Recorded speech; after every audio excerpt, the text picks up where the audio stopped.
Alors bonjour à toutes et tous, bienvenue à Yoga Pyjama, l'endroit où tu piges le yoga. Voilà, alors le petit slogan, c'est vraiment mon idée en fait, d'essayer de faire comprendre les spécificités du Hatha Yoga, pour le distinguer des autres pratiques de développement personnel, notamment en ce moment, pour le distinguer aussi de la gym ou des étirements, d'autres pratiques d'ailleurs qui ont pas mal puisé, pour dire poliment, dans le Hatha Yoga, et puis qui l'ont, ayant inventé d'autres pratiques, si on peut dire inventé, l'ont désincarné, quoi, ont retiré la substance. Et donc aujourd'hui, c'est comme très souvent ça qu'on va essayer avec ça qu'on va essayer d'entrer en contact, c'est-à-dire avec la substance. Je vous propose, je fais un petit intermède dans la pratique sur les chakras. On avait pratiqué un chakra, Muladhara chakra, dans Yoga Pyjama 7 et 8. Et puis après, on va remonter au niveau de Svadhisthana, Manipur, Anahat chakra, Vishuddhi ou Vishuddha, selon comment c'est prononcé. Et puis on verra Bindu à l'arrière. Et puis on abordera aussi Sahasrara tout en haut. Une petite interruption, pourquoi? Parce que j'ai pris conscience tout récemment que la difficulté majeure, en fait, c'était une difficulté de ressenti du corps. Je vais essayer d'expliquer ça posément, précisément. On peut faire des grandes postures si on est jeune, si on est gymnaste, même si on est plus âgé, mais qu'on a un corps qui est bien délié. Il y a des élèves qui font certaines postures beaucoup mieux que moi, sans problème, et ça ne me pose pas de problème d'ailleurs. Mais l'enjeu n'est pas là, dans la pratique du Hatha Yoga. L'enjeu, c'est vraiment de ressentir le corps, on peut le dire autrement, d'être présent au corps. D'être présent au corps comme on est présent au monde extérieur, ou comme on est présent à son mental et à ses idées, à ce qui passe dans la tête, à ses mémoires, à ses conditionnements, etc. C'est vraiment une histoire de présence. Et donc du coup, c'est pas compliqué. Pour développer le ressenti, donc pour moi c'est équivalent, ressenti du corps, présence au corps et présence tout court. Donc pour développer cette capacité-là, qu'on a tous, il y a un outil qui est très bien, je mets un outil entre guillemets, ou une pratique qu'on appelle Yoga Nidra. Donc aujourd'hui, je vous propose, après une petite séance qui va permettre au corps de s'allonger pendant un certain temps, de pratiquer Yoga Nidra. Et on pratiquera Yoga Nidra simplement les rotations dans le corps, ce qu'on appelle les rotations dans le corps, c'est-à-dire les ressentis du corps. Avec le Yoga Nidra, il y a d'autres techniques qui sont des visualisations, de la respiration, aussi des récits, ce qu'on appelle des rêves éveillés. Nidra, ça veut dire rêve. Hein. Des rêves éveillés qui nous amènent dans nos profondeurs, mais avec grande douceur, et qui nous permettent de nous rénover, de nous ressourcer. Alors, on ne va pas pratiquer tout ça, on va juste pratiquer la première étape du Yoga Nidra, qui est le ressenti du corps. Pourquoi d'ailleurs cet usage-là? Pour ce que je viens d'énoncer, c'est que quand on ressent le corps, quand on est présent au corps, on est en conscience. On passe de cet outil de perception qu'est le mental à cet outil de perception qu'est la conscience. Quelle est la différence? La différence, elle est simple. C'est que le mental interprète. La conscience, elle n'interprète pas. Elle voit directement les choses. J'explicite ça. Qu'est-ce que ça veut dire interpréter? Ça veut dire passer par des symboles. Passer par des symboles, donc des représentations, symbole égale représentation, une image, le verbe, un mot. Tout ça, ce sont des symboles, c'est-à-dire ce qui nous permet de faire le lien entre ce qui est perçu et soi-même. Tout ce que je perçois du monde, c'est pas le monde. C'est juste une interprétation de ce que je perçois du monde. Si je vois pas les couleurs, que je vois qu'en noir et blanc, eh bien pour moi le monde est noir et blanc. Si je vais ramasser des champignons et que je ne sais pas ramasser des champignons, je ne sais pas les trouver, je vais passer complètement à côté et je ne les verrai pas. Pourtant ils existent. Si je suis un insecte, je vais voir les ultraviolets, et pourtant en tant qu'être humain, je ne les vois pas. Si je suis un animal, j'entends les ultrasons, ils existent, hein, ultraviolets, ultrasons, ça existe, mais moi je ne les entends pas. Alors, je vais pouvoir les mesurer avec un appareil ensuite, mais vous voyez comme la perception du monde est restreinte et limitée à notre capacité à percevoir, à ressentir. Et le problème de ça, c'est le problème de la croyance.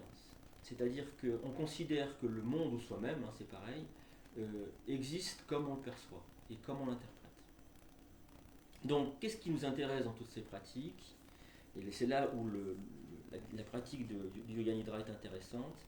C'est au bout d'un moment, on va abandonner les symboles, c'est-à-dire les mots, pour être juste dans la perception. Une rotation dans le corps, ça se pratiquera comme ça, je dirais pouce de la main droite, donc ça veut dire ressentez le pouce de la main droite, deuxième doigt, troisième, quatrième, avec une modulation de la voix. La voix va être grave, médiane ou aiguë. Grave parce que ça endort, ça apaise, aigu parce que ça réveille, médiane parce que ça nous met dans une bonne position mentale. Donc ça c'est un petit peu rigolo au départ à entendre, et puis peu à peu, la voix n'est qu'une consigne, il n'y a plus de portée symbolique. On va être directement en contact avec son corps, directement présent à son corps. Et donc là, il n'y a plus de filtre produit par le mental, il n'y a plus d'interprétation. On est en lien direct avec la conscience. Cet outil, conscience, qui est lui permanent. Si on trouve une éternité, c'est dans la conscience. Si on espère une éternité, c'est dans la conscience qu'on va la trouver. Et quel est le temps de cette éternité? Il n'y en a pas, ou alors c'est absolument le temps présent. Et donc ça c'est vraiment très intéressant parce que à partir de ce moment-là, on est complètement aligné dans la vie. Je voulais vous dire une dernière chose, je prends un peu plus de temps que les 5 minutes. La dernière chose, c'est que souvent on fait une distinction entre le mental et le corps. On peut la faire sans problème. Comme je fais une distinction, là j'ai un tabouret qui est sur ma droite, entre les pieds du tabouret et le tabouret. Ou les pieds du tabouret et l'assise. Mais tout ça, ça forme le tabouret. Eh bien, pour l'être, c'est pareil. On peut faire la distinction entre le mental qui perçoit, qui interprète, qui a de la mémoire, qui projette sur le monde extérieur, ses représentations, ses espoirs de futur, et le corps. Mais sans corps, il n'y a pas de mental.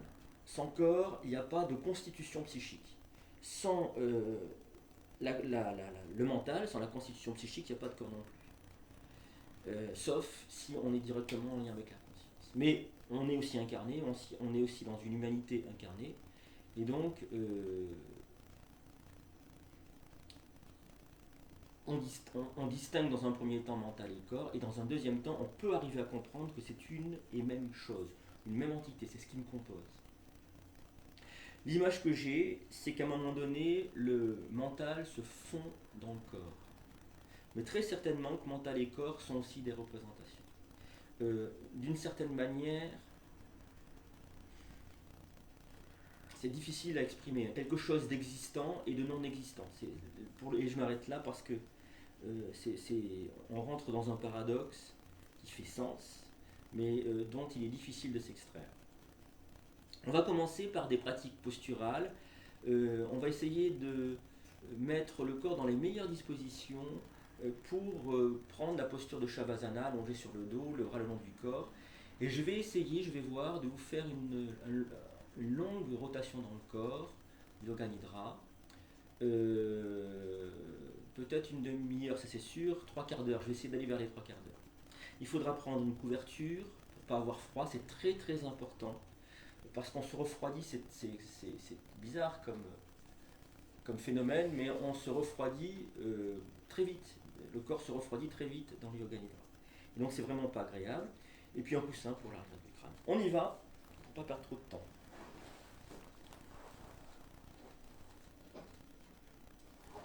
Alors, on va commencer par des roulades. Vous allez voir pas mal de mouvements, puisque tout à l'heure on sera allongé quelques instants. Alors, des roulades vers l'arrière, il y a plusieurs manières de les faire. On peut les faire comme ça en attrapant le dessous des genoux, puis bon, sur la poitrine, on roule vers l'arrière.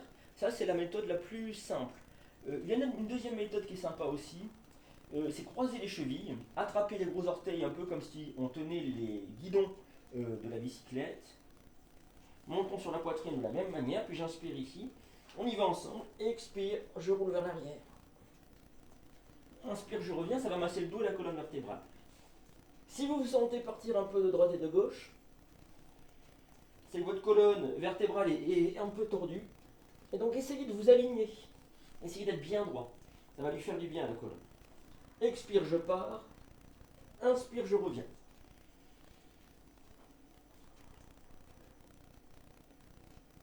On est dans le principe de la respiration. Quand je pars, je lâche prise. Quand je reviens, il y a quelque chose d'un peu tonique. Je peux décroiser pour recroiser les pieds de l'autre côté. Et puis faire ça. Vous voyez, quand je reviens, tac, un petit temps de pause sans poser les talons. Ça dit un peu de ma maîtrise et ça se fait avec le souffle. Tac, j'ai inspiré, je bloque le souffle un tout petit temps avant de repartir sur l'expire. Inspire. Voilà.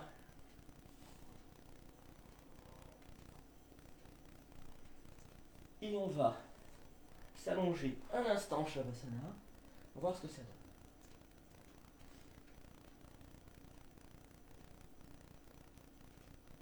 donne. Alors, il y a deux niveaux de perception au moins. Les effets de la pratique, le dos qui est massé, qui se détend, qui se pose au sol, et puis peut-être ce qui est inhérent à la mémoire courte produite par le mouvement. Le mouvement d'aller-retour a laissé une trace, une mémoire immédiate, et cette mémoire immédiate, elle nous conditionne, c'est-à-dire qu'elle laisse un goût, une impression dans le corps qui peut nous conditionner pour voir ce qu'on voit tout de suite là, ce qu'on ressent tout de suite. Ça a une influence sur notre perception. C'est ça que j'essaie de dire.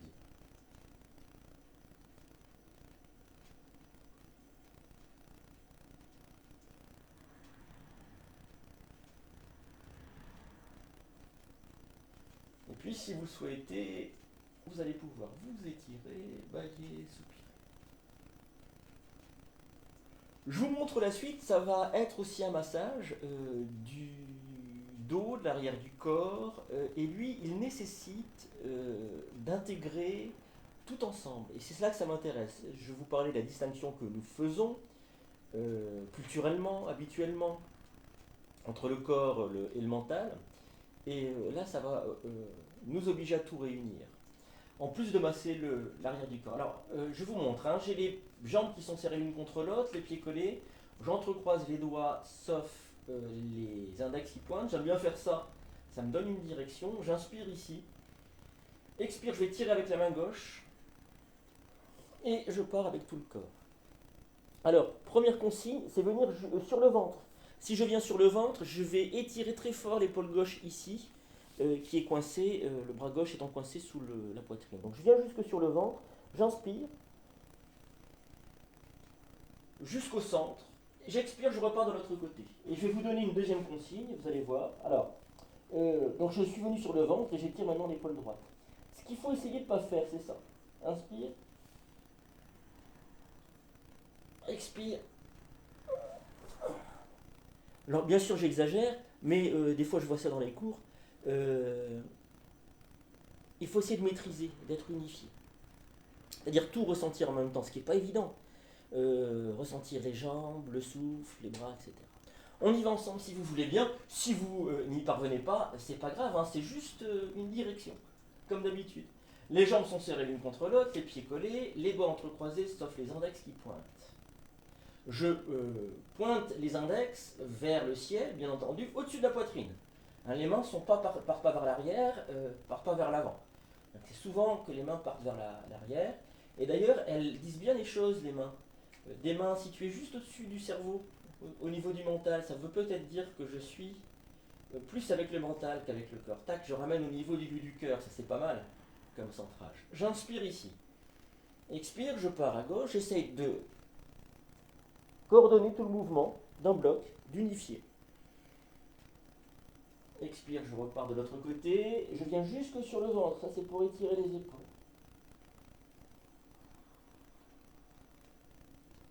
Bien sûr, je coordonne parfaitement le mouvement avec le souffle. Je finis d'expirer ici. J'ai fini d'inspirer ici. Continuez comme ça.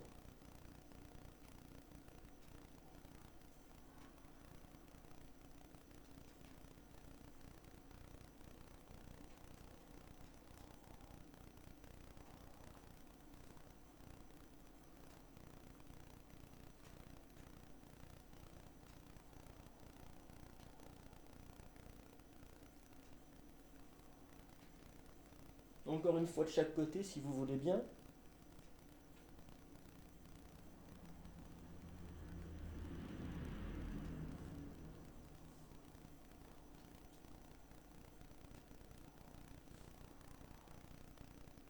Et on se repose. En Shavasana. Prenez-en bien conscience de ce Shavasana chaque fois que vous vous posez au sol. Pourquoi? Parce que ce sera votre posture tout à l'heure pendant un temps assez long. C'est une épreuve si vous n'avez jamais pratiqué Yoga Nidra, si vous n'êtes jamais resté une demi-heure, trois quarts d'heure allongé, sans bouger, alors vous allez vivre quelque chose d'exceptionnel, de pas ordinaire. Vous voyez comment vous ressentez le corps en contact avec le sol. Vous voyez le souffle. Dans les narines aussi, mais aussi dans le corps.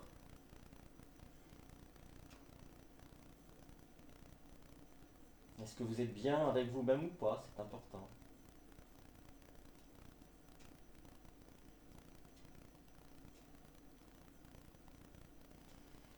Et puis, je vais m'étirer, bâiller, soupirer, passer à la suite.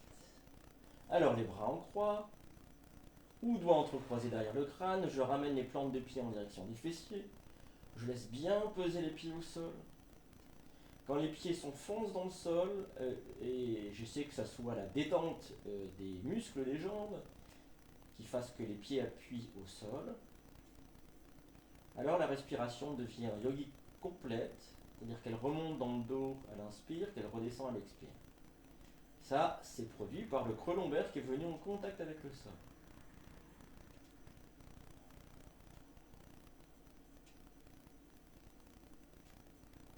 Inspiration, je prends conscience des tensions. Expiration, j'essaie de relâcher les tensions. Articulaires au niveau des épaules, musculaires dans le dos, dans la nuque. Peut-être que je vais sentir l'arrière du crâne peser un peu plus au sol.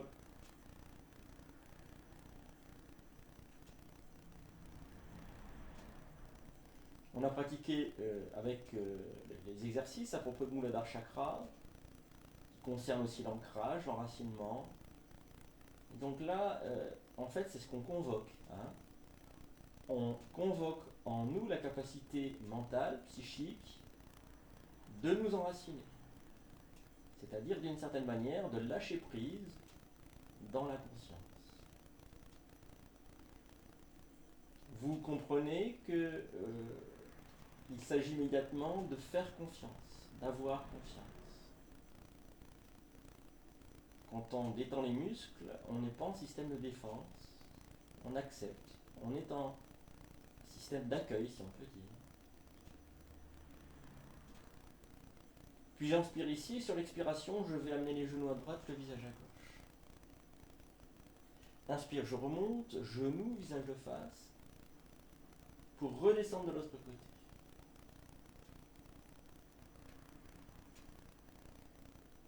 Au rythme du souffle.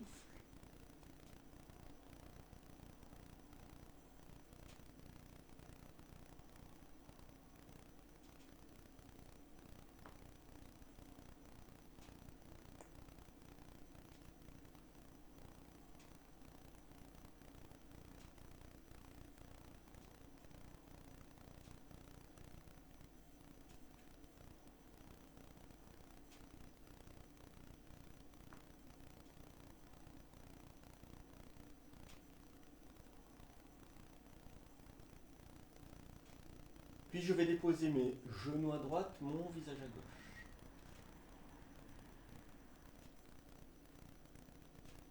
Et, si possible, ressentir le souffle dans le corps. Où est-ce que ça se trouve? Qu'est-ce qui bouge quand j'inspire? Qu'est-ce qui bouge quand j'expire dans le corps? À quel endroit? Sur l'inspiration, je prends conscience des tensions, même si je ne les situe pas exactement pile poil là où elles s'expriment, je les perçois à peu près peut-être. Et sur l'expiration, je relâche.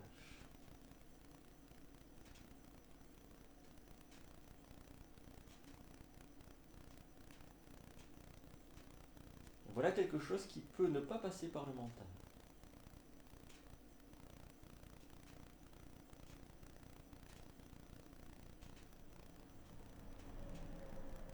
Puis je vais remonter sur une inspiration, les genoux, le visage de face, pour redescendre de l'autre côté. Genou à gauche, visage à droite.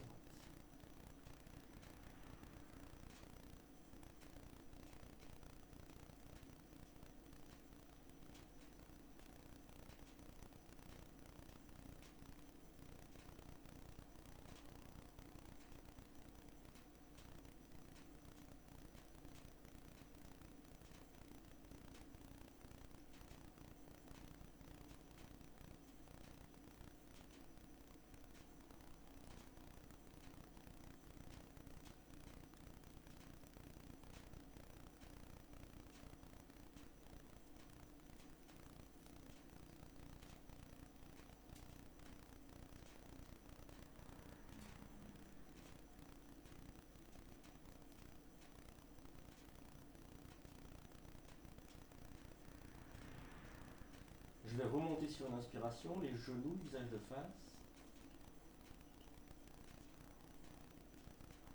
Attraper mon crâne dans les mains, doigt en direction de la nuque, coude en direction du ciel. Je soulève la tête, je bouge les épaules de droite et de gauche pour bien libérer les muscles qui longent la colonne vertébrale. Puis je vais redérouler la colonne, les épaules, le crâne au sol. Et je m'allonge un instant.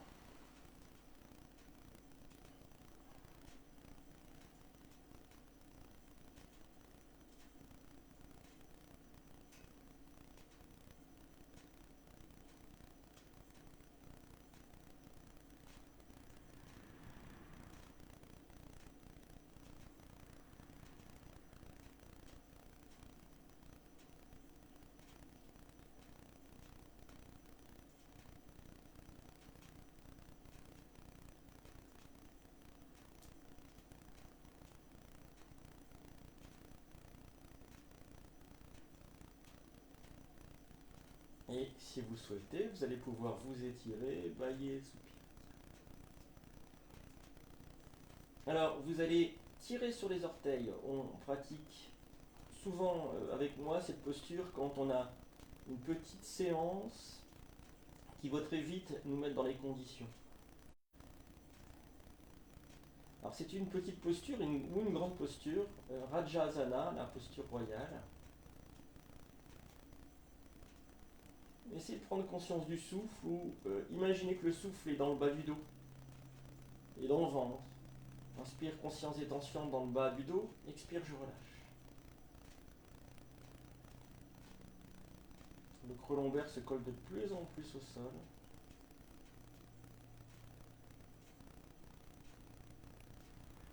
Puis la respiration va devenir yogique complète, elle va emporter tout le dos à l'inspiration, elle remonte jusqu'en haut des épaules et à l'expiration, elle redescend, je relâche mon dos.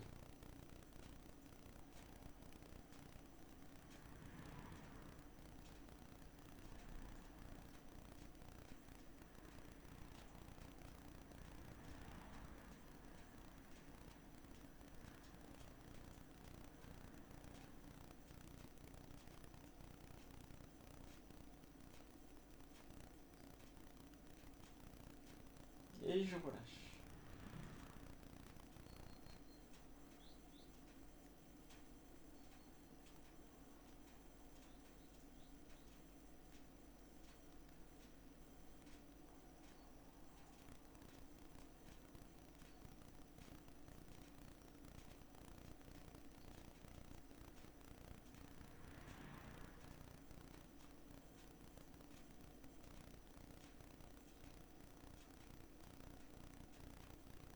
Et si vous souhaitez, étirement, bail pendant le souffle.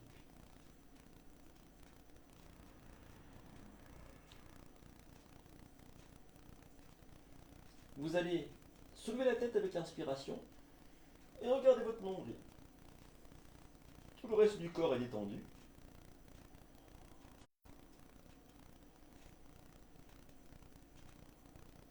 Ça va vibrer dans le ventre, ce sont les abdominaux qui se tonifient.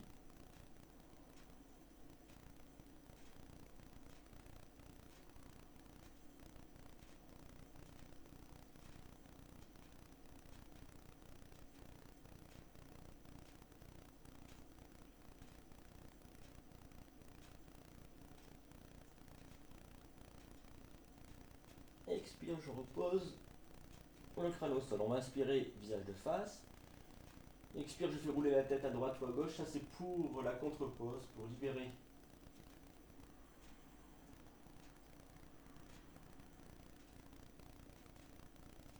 les tensions dans la nuque.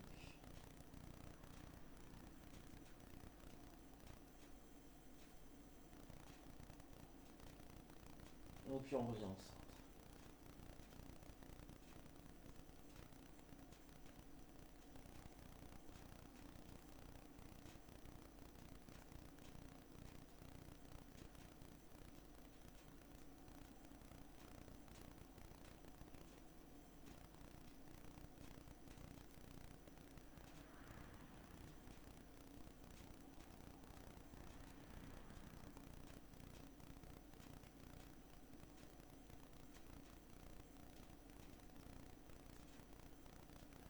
Si vous souhaitez, étirement, bâillement.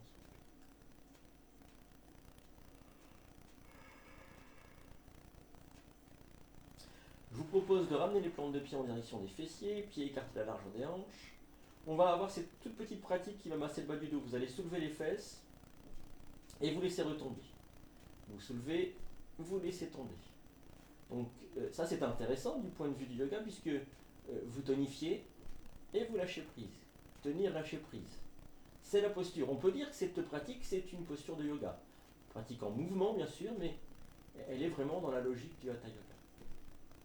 Et puis on va essayer d'aller un peu plus vite. Donc tenir et lâcher prise. Quand je monte, je tonifie. Quand je descends, quand je tape le bas du dos au sol, je lâche prise totalement. Je détends les muscles totalement. On peut aller de plus en plus vite. Alors, ça participe aussi d'une capacité, d'une maîtrise du corps. Il ne faut pas que le mental se mette au milieu. À ce moment-là, il faut être dans une perception directe. C'est-à-dire qu'il faut être en capacité de lâcher prise mentalement. Alors ça m'intéresse drôlement puisque la maîtrise, elle surgit du lâcher prise mental. Et on s'allonge.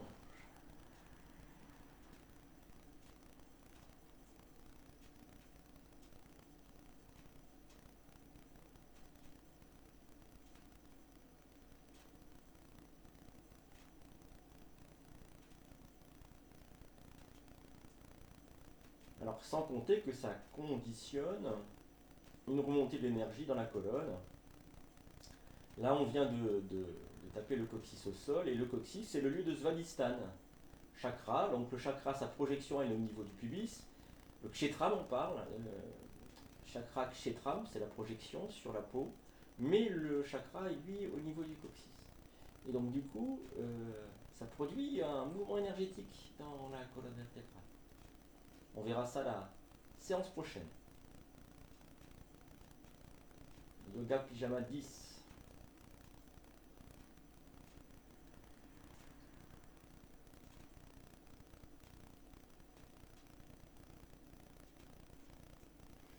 Et puis, on va pouvoir s'étirer, bailler,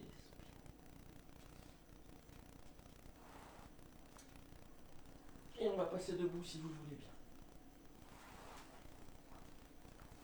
Alors, on est à peu près dans l'état. On va continuer ensemble si vous voulez bien. Pratique d'étirement du flanc dans une demi-lune, pratique très simple. On va prendre la pratique la plus simple possible. Les pieds sont écartés à la largeur des hanches, donc on pratique ensemble. Donc sur une même ligne, il n'y a pas un gros orteil qui est plus en avant que l'autre. Parallèle, il n'y a pas un pied ouvert et l'autre, un pied droit et l'autre ouvert. Et puis, je peux mettre une main sur le bas-ventre et l'autre dans le dos sur le sacrum. C'est-à-dire qu'une main, l'une en face de l'autre, comme ça, si c'était de profil. Et j'amène le poids sur les talons. Alors on sait ça, quand j'amène le poids sur les talons, les orteils se soulèvent, je risque de perdre l'équilibre vers l'arrière. Et pour rattraper l'équilibre, il faut que je décambre. Donc je pousse dans la main avant, et la main arrière pousse aussi au niveau du sacrum. Ça fait ça. J'étais un peu cambré comme ça, j'exagère bien sûr, mais voilà, ça va faire ça. Une fois que j'ai décambré, les orteils sont revenus, donc je risque plus de perdre l'équilibre, ça c'est l'avantage. Mais si j'écoute la colonne vertébrale, si je la laisse faire dans sa propre logique, imaginez votre colonne vertébrale, c'est quelqu'un qui vous dit quelque chose. Elle vous dit, cette personne-là, moi je sais où je veux aller. Et je veux aller dans ce sens-là, dans le sens du redressement. Vous pouvez être autoritaire et dire non, tu ne te redresses pas. Ou vous pouvez être conciliant, bienveillant, et vous laisser se redresser. Vous essayez. Peut-être que vous êtes encore un petit peu autoritaire, c'est une façon de dire, et que vous voulez bien la laisser se redresser cette colonne vertébrale, mais non. Le mental, lui, il veut pas trop. Hein, ou les muscles liés au mental. Je préfère être encore en système de verrouillage. Bon. L'essentiel, c'est qu'on est décambré pour ne pas faire mal au dos. Et puis vous allez mettre la main droite devant le bas-ventre, pas en contact, devant. À peu près une largeur de 15-20 cm. Le bras est rond, paume de main tournée vers le ciel. Vous inspirez, vous remontez le bras gauche et lui aussi il est rond. Et donc c'est comme si on tenait une roue. Tout à l'heure, on va tourner la roue vers la droite. Essayez de percevoir le souffle. Hein. Je vous l'indique, il est ici le souffle. Le percevoir quand on n'est pas encore tout à fait dans la posture, c'est intéressant. Parce qu'après, on va avoir plein de choses à gérer par rapport à l'afflux d'informations qui va arriver. Il faut être le plus clair, limpide dans sa tête, le mieux organisé possible pour pouvoir tout intégrer. J'ai bien décambré, le bras bien monté, un peu rond, l'autre aussi, pas en contact avec le corps, le souffle est ici, voilà, j'ai tout intégré. Maintenant, inspiration, je tourne mon visage vers le bras gauche. Expire, je bascule à droite. Là, je vais tirer le flanc. De la iliaque, ici, de la crête iliaque jusqu'au bout des doigts. Il ne faut pas que je m'écroule. J'inspire dans l'immobilité. Ça redresse le corps. Est-ce que je suis encore bien décambré? Expire, j'étire un peu plus jusqu'au bout des doigts. Ne vous écroulez pas. Inspiration ici. Expire. Bon, il y a tout le flanc qui est étiré, de la iliaque jusqu'au bout des doigts. Et puis là, alors est-ce que je suis toujours bien décambré? Je peux ramener encore un petit peu le poids sur les talons. Et j'essaie qu'il y ait autant de poids dans les deux pieds. D'équilibrer le poids du corps.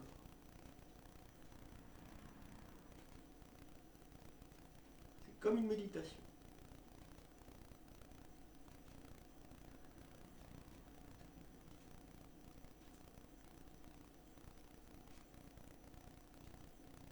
Inspire, je reviens. Vous voyez par quelle narine vous respirez. Il pourrait bien que ce soit par la gauche, ayant ouvert le flanc à gauche, le gris costal. Si je rentre avec l'inspiration dans la narine gauche jusqu'au poumon gauche, est-ce que je perçois de l'intérieur?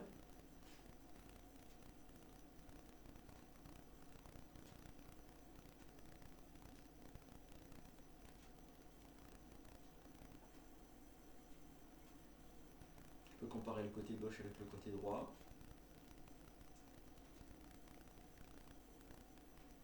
Alors, quand on associe le souffle à ce point-là, on a libéré le souffle, la respiration matérielle, puis quand je parle du souffle, je parle plus du prana, de l'énergie, qui se libère aussi. Quand on est en conscience avec le souffle, alors là, on est vraiment dans la pratique. Il y a un apaisement qui se produit au niveau du mental. Alors, qu'est-ce que j'entends par apaisement? C'est qu'il commence à s'endormir, en fait. Et d'ailleurs, on peut avoir une sensation d'endormissement. Si on a cette sensation d'endormissement, c'est simplement qu'on est très identifié à son mental. Je suis ce que je pense, je suis ce que je crois, je suis mes représentations du monde, je suis mes représentations de moi-même, je suis mes conditionnements. Ça fait beaucoup à porter tout ça. Hein. On peut être juste l'observateur. Le mental s'éteint, le mental s'endort. Je suis juste présent à moi-même.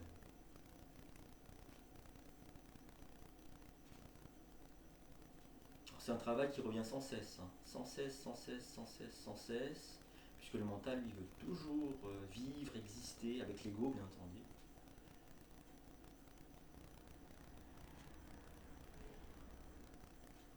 La main gauche face au pubis, pas contre.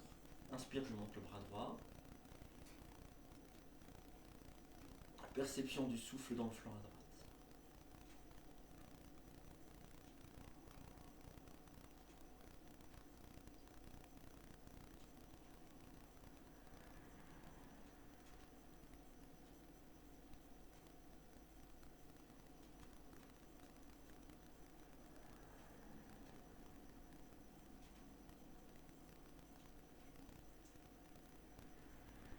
Je vais inspirer, regarder le bras droit. Expirer, je bascule à gauche. Je tourne la roue imaginaire dans mes deux. Le poids sur les talons, bien entendu. Inspiration dans l'immobilité. Expire, j'étire tout le flanc de l'héliaque jusqu'au bout des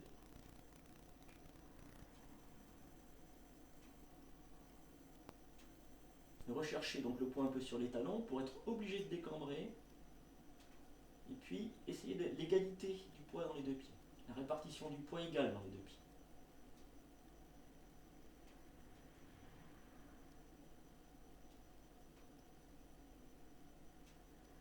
Je serre le ventre et inspire, je reviens. Expire, le bras droit revient le long du corps.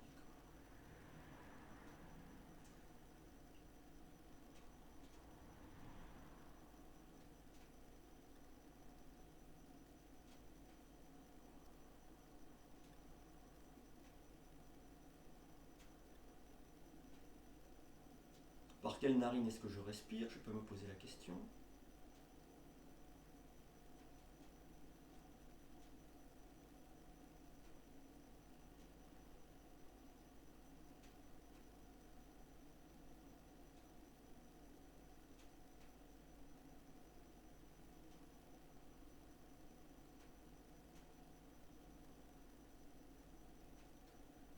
Puis si je le souhaite, je vais pouvoir m'étirer et balayer.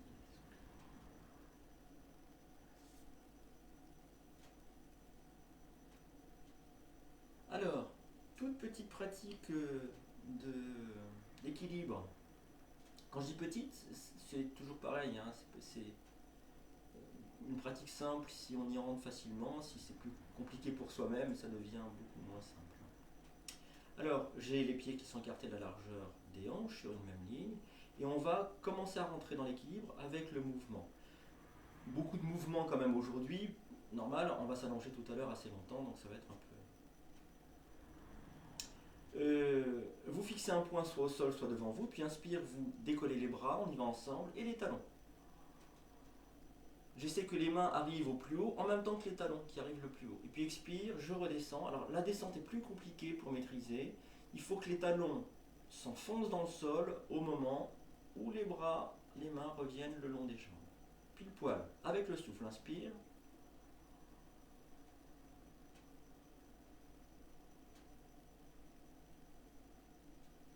Expire.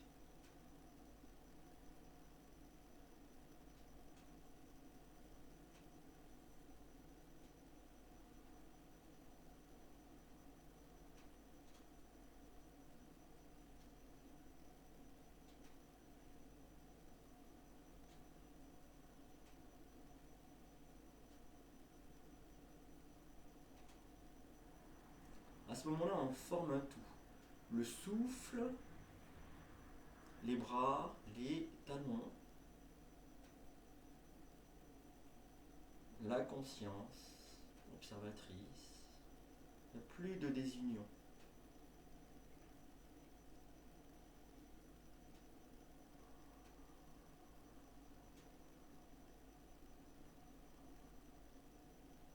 Il n'y a plus de dualité. On est dans une unité.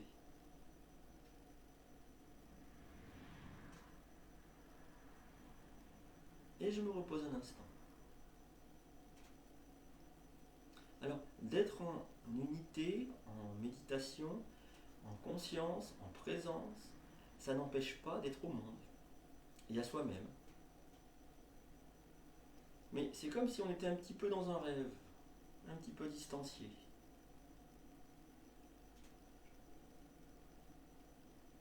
On va inspirer, monter les talons, les bras, toujours en essayant d'être synchrone.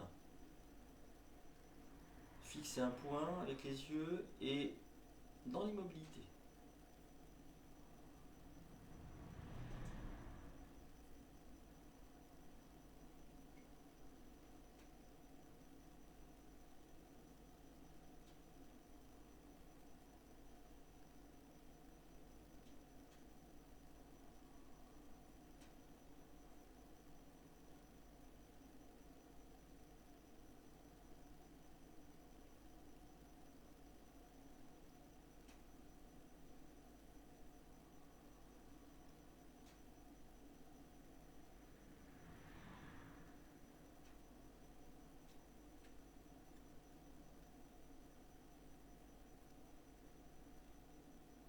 redescend avec une expiration.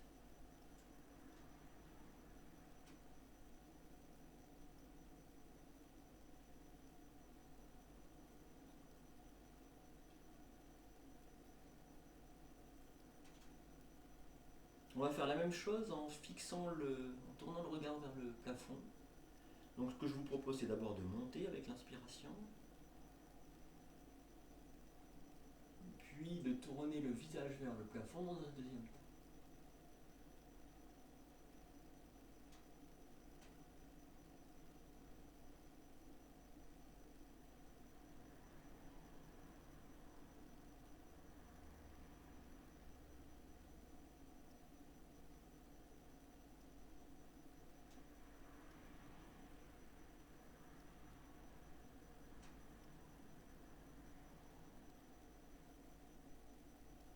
Et je reviens.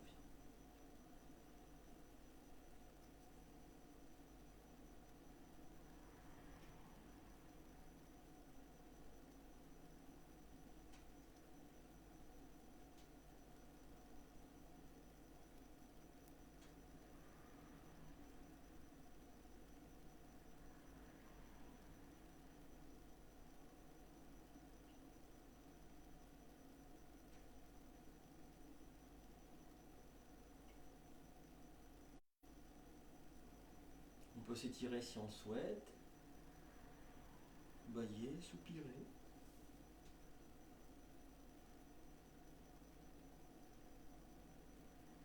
Et on va s'asseoir en tailleur pour la torsion de fin de séance, de la séance posturale je parle, et puis ensuite on verra le yoga nidra ensemble.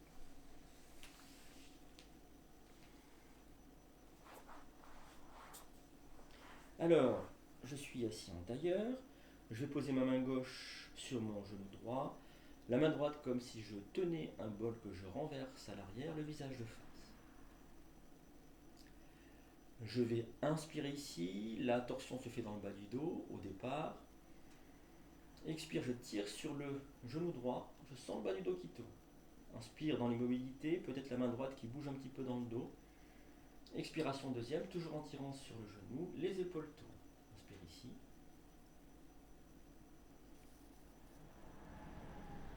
Expiration troisième, je regarde par-dessus mon épaule.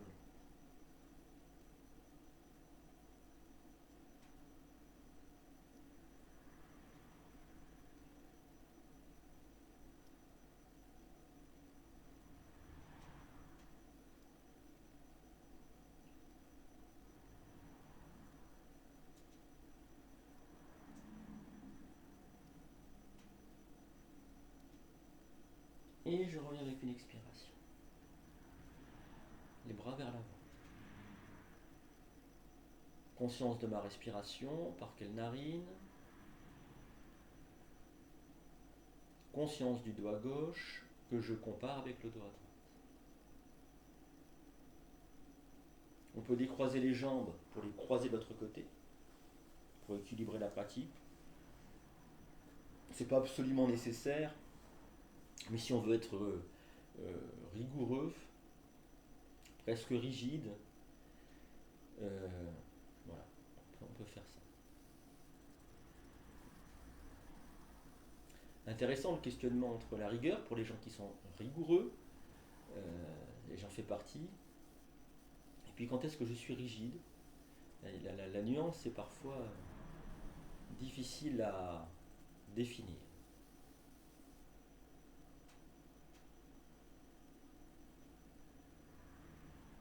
De l'autre côté, la main droite sur le genou gauche, la main gauche comme tenant un bol que j'emmène en arrière, visage de face. Alors, quand je pose les doigts, ou la main à plat, ça dépend de mon dos, voilà, le dos se redresse, ça c'est intéressant.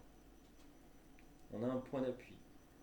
Ça, c'est le volant en fait, hein, qui nous permet de tourner, et puis la main à l'arrière, c'est le point d'appui.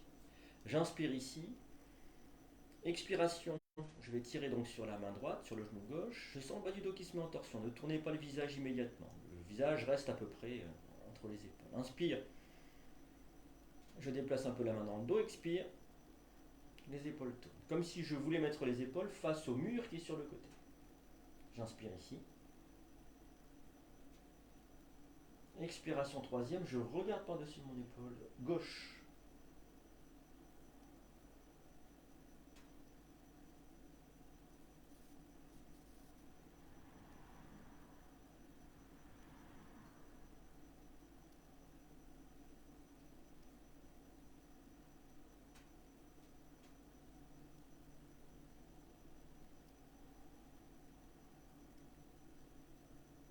Et je reviens avec une expiration. Les bras reviennent vers l'avant. Visage de face. Voyez par quelle narine vous respirez.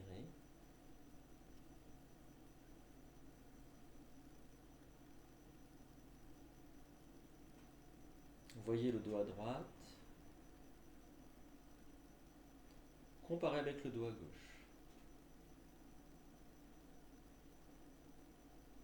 Voyez si les choses sont égalisées, neutralisées.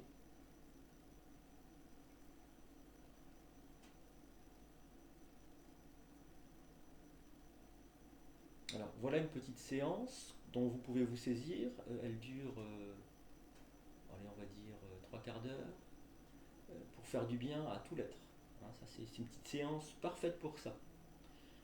Vous pouvez y rajouter d'ailleurs la salutation au soleil qu'on n'a pas pratiquée aujourd'hui par manque de temps. Mais tout est équilibré, tout est ancré, tout est en harmonie. Et puis on va pouvoir s'étirer, bâiller, soupirer. Alors, je vous propose d'attraper votre couverture pour bien vous couvrir. Mettez des chaussettes, n'hésitez pas, même si vous trouvez que vous avez tiède, pas chaud, mais tiède, vous dites ouais c'est bon. Non, non, couvrez-vous un peu plus que ce que vous pensez au départ, sauf si vous n'êtes vraiment pas frileux. Si vous venez du nord de la France, de l'Est ou de pays froids, en règle générale, on a une génétique qui nous a été transmise qui fait qu'on n'a pas le même rapport à la température que si on vient du sud, voilà, des pays méditerranéens ou autres. Et là, le rapport au froid, c'est pas la même chose. Mais malgré tout, avec le yoga nidra, on peut avoir des surprises. Hein. Le corps se refroidit très vite. Pendant que vous prenez votre couverture, votre coussin, pour vous allonger en Shavasana, important de s'allonger en Shavasana, euh, je vous explique deux, trois choses. Et donc je vais pratiquer cette rotation du corps, donc première étape du yoga nidra, c'est pas le yoga nidra complet, à partir de ce livre. Je le cite, c'est important d'y faire référence. C'est le Yoga Nidra, écrit par Swami Satyananda, donc c'est l'auteur, traduit par une Française qui s'appelle Micheline Flack, une grande professeure de yoga française, qui doit avoir aujourd'hui quelque chose comme 90 ans, je crois. Je crois qu'elle est en bonne forme, et on lui souhaite. Euh, je ne connais pas tout à fait l'historique, mais je crois savoir que Satyananda s'est saisi, il a fait expérience de Yoga Nidra de manière un peu exceptionnelle. Euh, En fait, il s'endormait à un moment donné où dans son ashram, il y avait un groupe de jeunes qui venaient chanter des hymnes spirituels, religieux. Et puis un jour, il y a eu une fête religieuse. Il s'est rendu compte qu'il connaissait les chants par cœur, alors qu'il les avait entendus qu'endormis. C'est un bonhomme exceptionnel, Satyananda, il est décédé maintenant. Et connaissant cette technique, qui était plutôt secrète, hein, c'est là où je ne suis pas très sûr de moi, mais je crois que c'était plutôt secret, il l'a, avec d'autres, euh, remis ça au goût du jour. Il y a aussi un yoga nidra du Cachemire que j'ai pratiqué à un moment donné, qui est à peu près la même chose. Hein. Euh, donc là, ce qu'on va faire, si vous ne l'avez jamais fait, c'est que vous allez vous installer, donc peut-être que vous y êtes déjà, en Shavasana, posture sur le dos. On parle de décubitus dorsal. Petit coussin à l'arrière du crâne, pas de problème. Couverture, c'est important. Bien couvert, c'est important pour ne pas avoir froid. Et puis à un moment donné, je vais vous demander de vous choisir quand même un sankalpa. Alors qu'est-ce que c'est qu'un sankalpa? J'oublie toujours la définition stricte. On va dire comme ça, un sankalpa, c'est une formule, un souhait qu'on se fait à soi-même pour produire du changement. Et c'est toujours à la première personne du singulier, au présent, une formule courte. Euh, je suis libre. Tiens, c'est ce qui me vient ce matin. Moi. Je suis libre. Alors si je dis ça, c'est peut-être que je me sens un petit peu enchaîné par plein de trucs. Eh bien, je ne vais pas dire je vais me libérer, par exemple. Non, non, je suis libre dans le présent, l'instant présent. Ce qui fonctionne avec la conscience. Et je vais vous demander à un moment donné de dire ce sankalpa au début de la séance et puis à la fin de la séance. Donc on va faire des rotations dans le corps, je vous préviens quand même, donc sur l'extérieur du corps, pouce de la main droite, deuxième doigt, tout le corps, puis les organes internes que je vais situer en les lisant, et puis aussi les chakras, je rajoute ça. que je vais situer de la même manière. Si les choses ne sont pas très précises pour vous, la rate. Alors en bas à gauche, je ne sais pas comment c'est tout à fait décrit dans l'ouvrage, mais voilà, c'est pas très précis peut-être pour soi. C'est pas grave, imaginez. Imaginez à peu près l'endroit. On sait que donc c'est dans le corps, ça n'a pas de problème. On sait que c'est plutôt dans le bas du buste. Moi, la rate, je l'aperçois, je la visualise.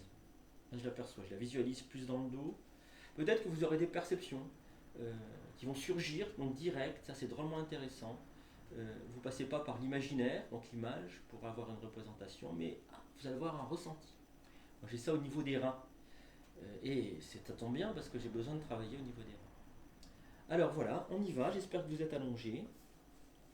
Et on y va à peu près au moins pour une demi-heure, peut-être 40 minutes, j'espère. Alors, préparez-vous pour Yoga Nidra. Maintenant, vous connaissez bien la position de Shavasana, donc allongé, les bras sur le dos, les bras le long du corps, les épaules basses, les paumes de main tournées vers le ciel, les pieds détendus. Le pied droit tombe un petit peu à droite, le pied gauche tombe un petit peu à gauche. Ça dépend des gens, des fois les pieds tombent vers le mur. L'arrière du crâne sur un coussin, vous avez le droit, ou sans coussin, vous avez le droit aussi. Je vous demande s'il vous plaît de fermer les yeux et assurez-vous que vous êtes parfaitement à l'aise. Si vous voulez bouger encore un petit peu, faites-le maintenant. Une fois que vous êtes définitivement installé, le corps doit rester absolument immobile jusqu'à la fin de la séance. Doucement, assurez votre détente. Une détente totale.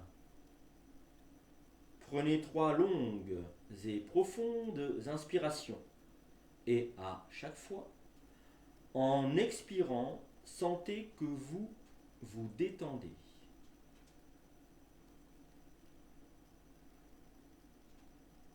Pour un instant, oubliez tous vos soucis et vos tracas et concentrez-vous sur Yoga Nidra.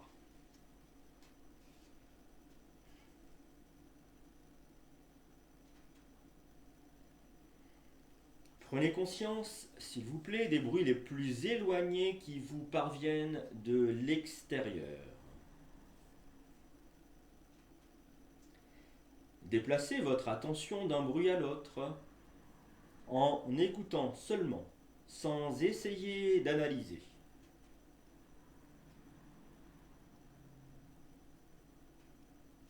Portez votre attention sur les bruits les plus proches, à l'extérieur de l'immeuble. Puis passez aux bruits qui viennent de l'intérieur de l'immeuble. De l'intérieur de cette pièce, de la pièce où vous êtes allongé.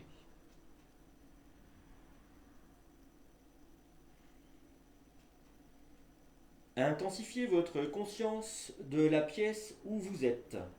Les murs, le plafond et votre corps, allongé sur le sol. Voyez votre corps allongé sur le sol. Prenez conscience de votre existence physique.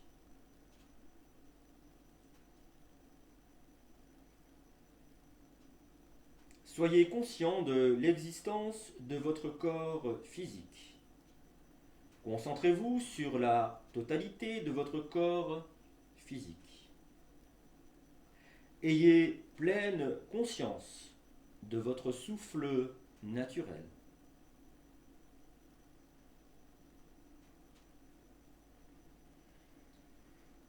Continuez à percevoir votre respiration et sentez que vous êtes de plus en plus détendu.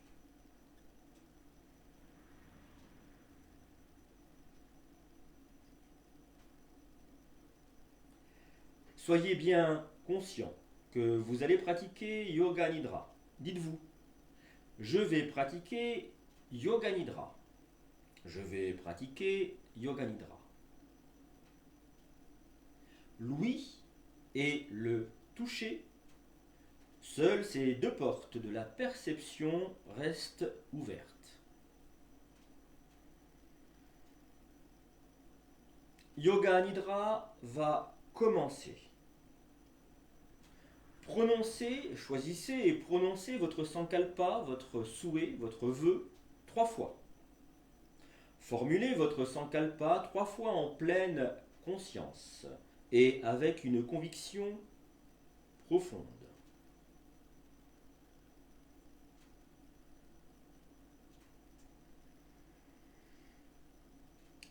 Conscience des différentes parties du corps. Aussi rapidement que possible, le mental doit sauter d'une partie à une autre. Pouce de la main droite. Deuxième doigt. Troisième. Quatrième. Cinquième. Paume de la main. Poignet. Coude. Épaule. Aisselle. Côté. Taille. Hanche. Cuisse droite. Genou. Mollet. Cheville. Talon. Plante du pied. Gros orteil. Deuxième doigt. Troisième. Quatrième. Cinquième.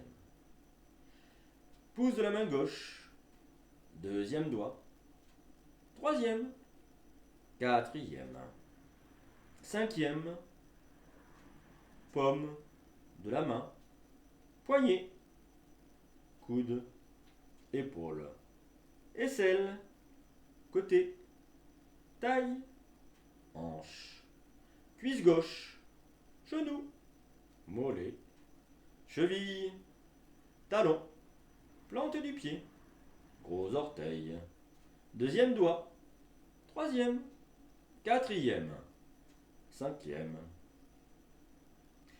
Sommet de la tête. Front. Sourcil droit. Sourcil gauche. Espace entre les deux sourcils. Œil droit. Œil gauche. Oreille droite. Oreille gauche. Narine droite. Narine gauche. Joue droite. Joue gauche. Lèvres supérieures. Lèvres inférieures. Menton. Gorge. Clavicule droite. Clavicule gauche. Poitrine droite. Poitrine gauche. Milieu de la poitrine. Nombril. Abdomen. Bas-ventre. Aine droite. Aine gauche. Cuisse droite. Cuisse gauche. Genou droit. Genou gauche. Cheville droite. Cheville gauche. Tous les orteils du pied droit. Tous les orteils du pied gauche. Maintenant la face postérieure. Tous les orteils du pied droit. Tous les orteils du pied gauche. Plante du pied droit. Plante du pied gauche. Talon droit. Talon gauche. Mollet gauche. Mollet droit. Mollet gauche. Arrière du genou droit. Arrière du genou gauche. Arrière de la cuisse droite. Arrière de la cuisse gauche. Fessier droit. Fessier gauche. Hanche droite. Hanche gauche. Colonne vertébrale en entier. Omoplate droite. Omoplate gauche. Arrière de la tête. Sommet de la tête. Les parties internes du corps. Portez votre mental sur le cerveau. Commencez par le cerveau. Le cerveau. Le passage entre la gorge et le nez. La langue. Les dents. Le palais ou la paroi supérieure de la bouche. Caisse du tympan à droite. Caisse du tympan à gauche. La gorge, par où passe l'air. L'œsophage, par où passe la nourriture. Le poumon droit. Le poumon gauche. Le cœur, sentez le cœur en vous, concentrant sur ses battements. L'estomac, qui est au-dessus de votre nombril, du côté gauche. Le foie, au-dessus du nombril, du côté droit. Le rein droit et le rein gauche, dans le dos, au niveau de la taille. Et dans l'abdomen, un très long tube enroulé qu'on appelle l'intestin grêle. Et un tube en forme de guirlande qu'on nomme le gros intestin. Encore une fois, plus vite, commencez par le cerveau. Le cerveau, le passage entre le nez et la gorge. Caisse du tympan à droite, caisse du tympan à gauche. Gorge, œsophage, poumon droit, poumon gauche, cœur, estomac, rein droit, rein gauche, intestin grêle, gros intestin. Tout l'intérieur de l'abdomen. Maintenant, les parties principales du corps. Toute la jambe droite, toute la jambe gauche, les deux jambes ensemble. Bras droit, bras gauche, les deux bras ensemble. Toute la tête, tout le dos, tout l'avant, tous les organes internes, tout le corps, tout le corps, tout le corps. Intensifiez votre perception. Tout le corps, tout le corps, tout le corps. Maintenant, visualisation des centres psychiques, les chakras. Découverte des centres psychiques ou chakras dans le corps psychique. D'abord, Mooladhara, chakra situé chez l'homme dans le périnée, entre l'anus et les organes génitaux, et chez la femme dans le col de l'utérus. Concentrez-vous sur le centre psychique Mooladhara.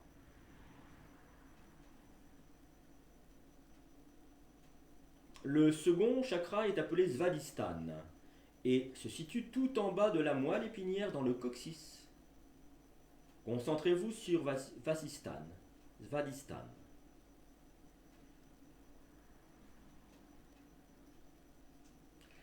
Le troisième chakra est Manipura, situé dans la moelle épinière, au niveau du nombril. Concentrez-vous directement sur Manipura.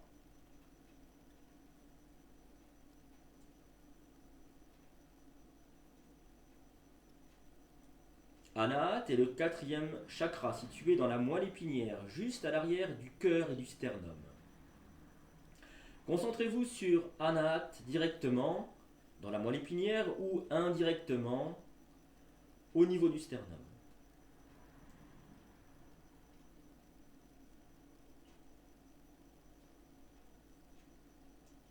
Vishuddhi est le cinquième chakra et se situe dans le cou. Concentrez-vous sur Vishuddhi, le creux en bas du cou, ou dans la moelle épinière, derrière le creux en bas du cou.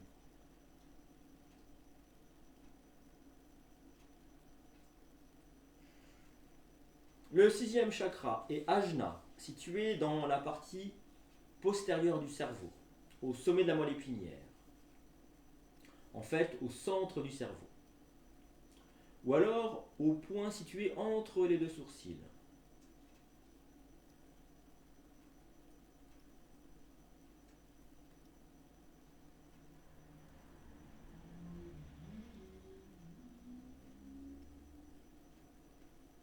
Bindu est le septième chakra et se situe à l'arrière du crâne, l'endroit en contact avec le sol sur le coussin ou quand on est allongé en Shavasana. Concentrez-vous sur Bindu.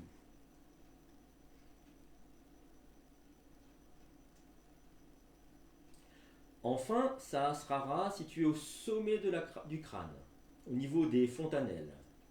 Concentrez-vous sur Sahasrara.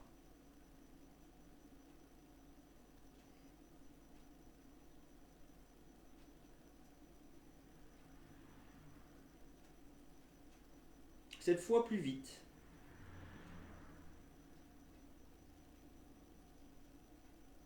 Chaque fois qu'un chakra est nommé, répétez-le mentalement. Et imaginez que vous touchez le point physique concerné avec votre pouce. Mooladhara, périnée ou col de l'utérus. Svadhisthana, extrémité inférieure de la moelle épinière. Manipur, derrière le nombril. Anahata, derrière le cœur. Vishuddhi, dans le creux de la gorge. Ajna, derrière le point centre des sourcils. Bindu, à l'arrière du crâne. Et Sahasrara, au sommet du crâne. Encore une fois, Muladhara, Svadhisthana, Manipur, Anahat, Vishuddhi, Ajna, Bindu, Sahasrara. Sahasrara, Bindu, Ajna, Vishuddhi, Anahat, Manipur, Svadhisthana, Muladhara.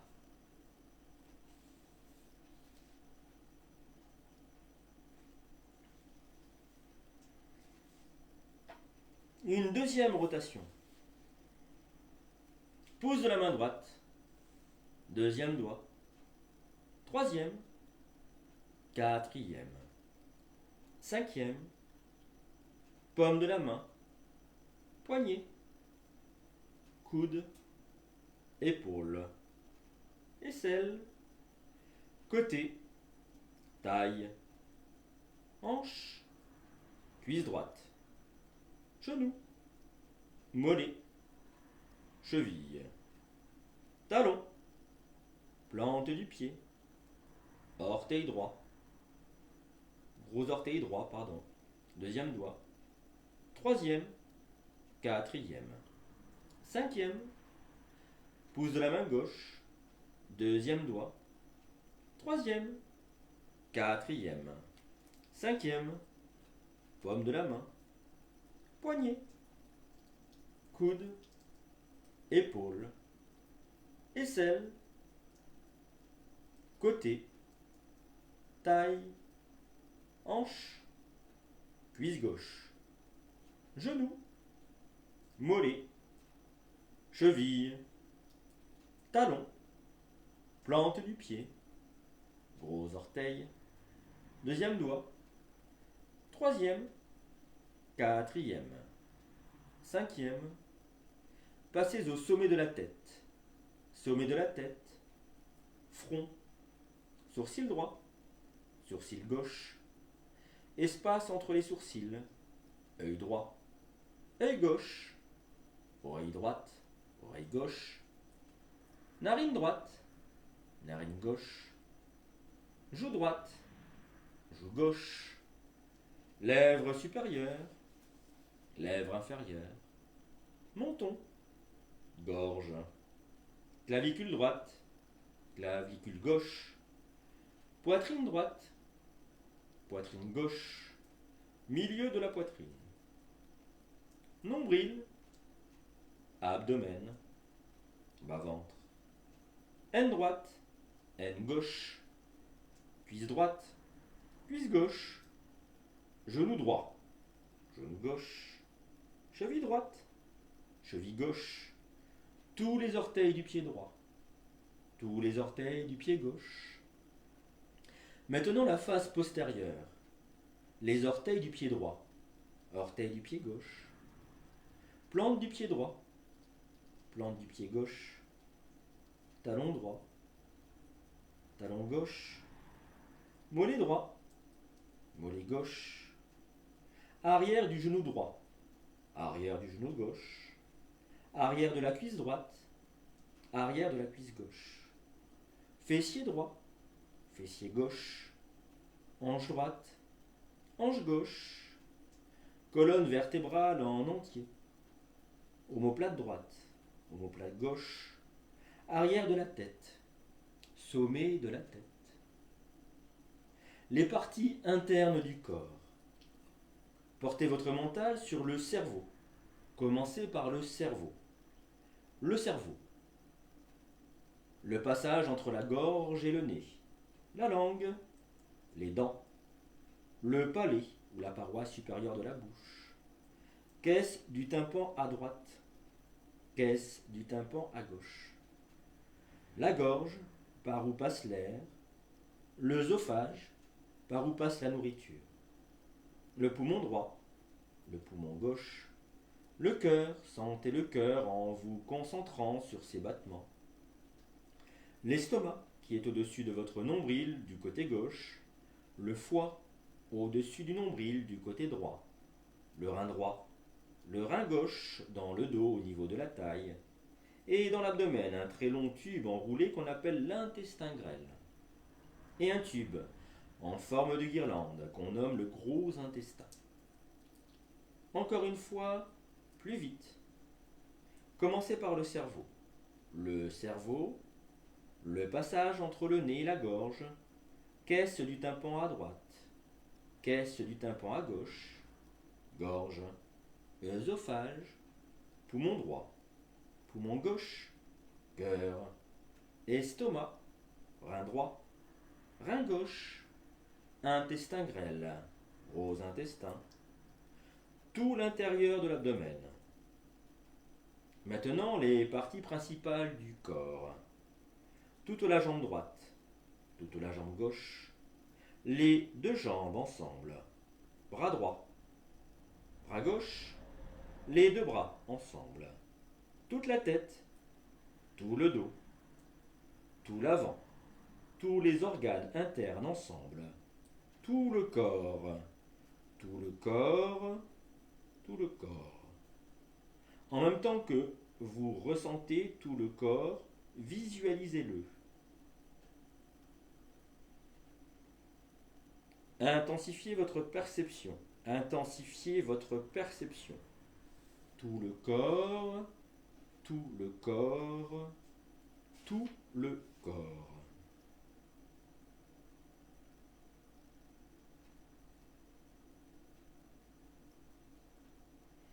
Visualisation des centres psychiques.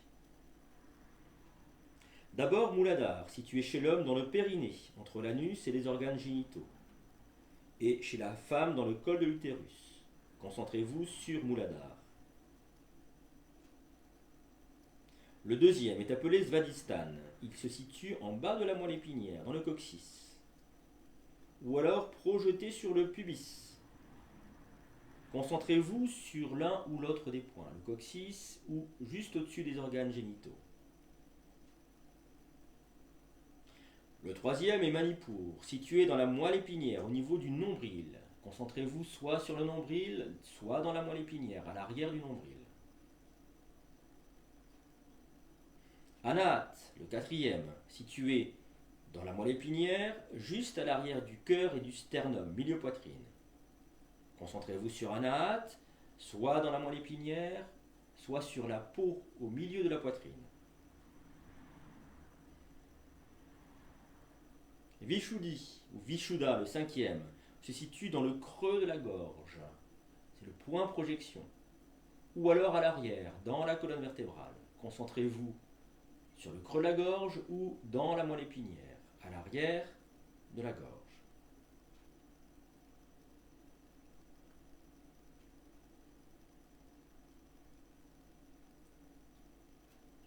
Ajna. Concentrez-vous soit au centre du cerveau, soit sur le point intersourcilier.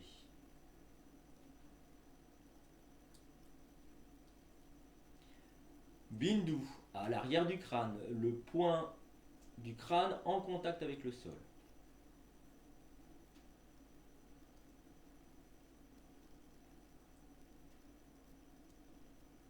Sahasrara, tout en haut du crâne.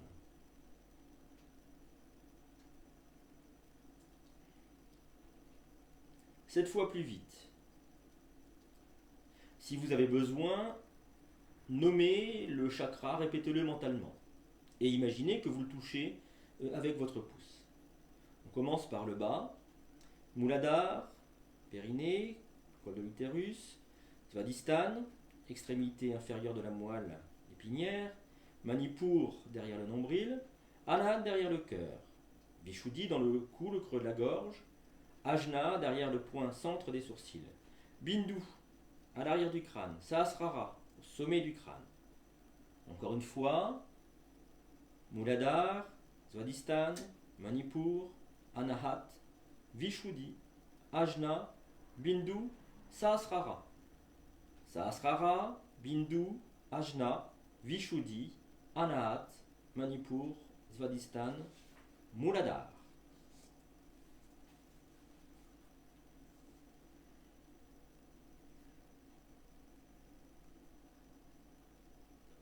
Prenez conscience du souffle. Prenez conscience du souffle.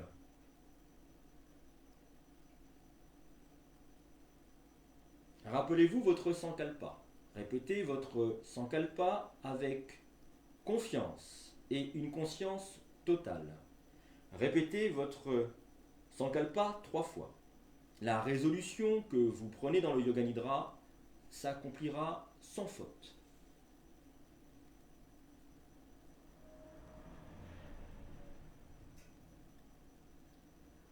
Et maintenant, ressentez tout le corps.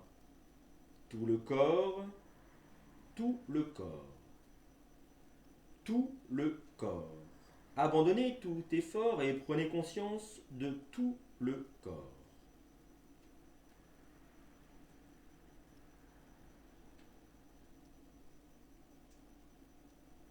Portez votre attention sur la respiration naturelle. Le souffle calme, intensifiez votre perception du calme dans le souffle. Maintenez votre conscience du souffle et approfondissez-le peu à peu. Donnez-lui de la force. Prenez conscience de votre existence physique, de votre corps et de votre état de détente physique. Votre souffle devient plus ample. Prenez une longue, lente et profonde inspiration. Puis expirez de même.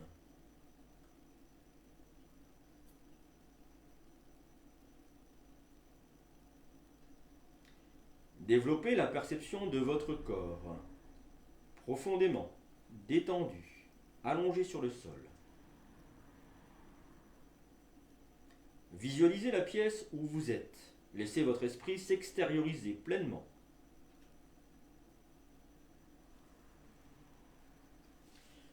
Vous pourrez commencer à bouger les doigts des pieds et des mains quand vous le souhaiterez.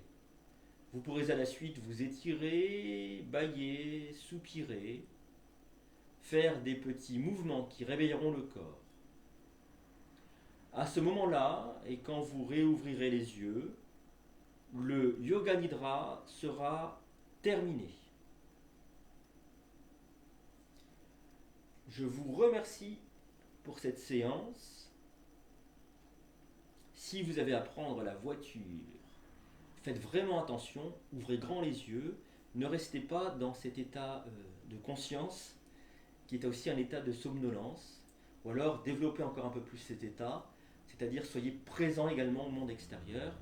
Et si vous êtes à la fois présent au monde extérieur et au monde intérieur, ce que vous êtes à l'instant, alors vous serez en pleine conscience. Portez-vous bien, bonne pratique à vous et à très bientôt.